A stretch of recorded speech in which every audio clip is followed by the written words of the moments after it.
Il y a 3 ans, mon nez et moi sommes partis à la conquête du champ des odeurs. N'oubliant pas mes racines, nous avons mis le cap sur la région bordelaise et ses terres viticoles. Mais non, je n'étudie pas le champ des odeurs du vin. Encore mieux, j'étudie le champ des odeurs du bois de chêne. Saviez-vous que le bois de chêne est un ingrédient fondamental dans l'élaboration de vins de qualité et de nombreux spiritueux que vous dégustez ? Si. Il est incroyable le nombre d'arômes que le bois de chêne peut développer et apporter à nos alcools. Comment ça ?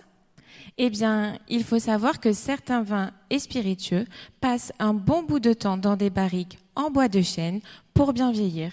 Et c'est lors de ce contact que le bois va céder à nos alcools toute sa richesse aromatique. Cette richesse aromatique, c'est tous ces mots que l'on entend quand on déguste un vin de Bordeaux ou un bon vieil Armagnac. Vanillé, épicé, boisé, torréfié, fumé. Le secret de ces descripteurs ? La chauffe. Oui, la fabrication d'une barrique est jalonnée de nombreuses étapes dont la chauffe joue un rôle fondamental. Et c'est là que je pointe le bout de mon nez. Connaître la diversité des arômes que le bois de chêne développe au cours de sa chauffe pour aider le tonnelier dans la maîtrise de sa chauffe et donc dans la qualité des barriques fabriquées.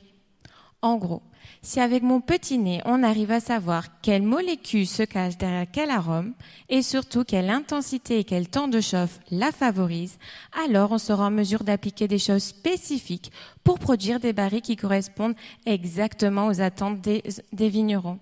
Et par conséquence, à nos attentes en tant que consommateurs et grands dégustateurs. Vous me direz, les tonneliers et les vignerons ne m'ont pas attendu pour faire de bons vins. C'est vrai.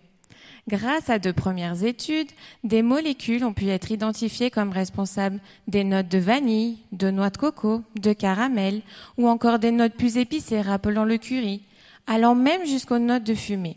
Mais aujourd'hui, ces molécules ne permettent pas d'expliquer la complexité aromatique que le bois de chêne révèle au cours de sa chauffe.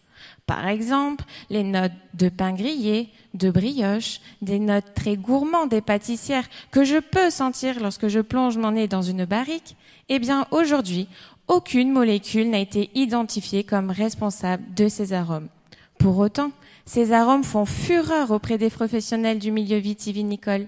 Il est donc nécessaire que je comprenne quelles molécules se cachent derrière ces arômes et surtout quelle intensité et quel temps de chauffe les favorisent pour garantir la qualité et la maîtrise de ces barriques.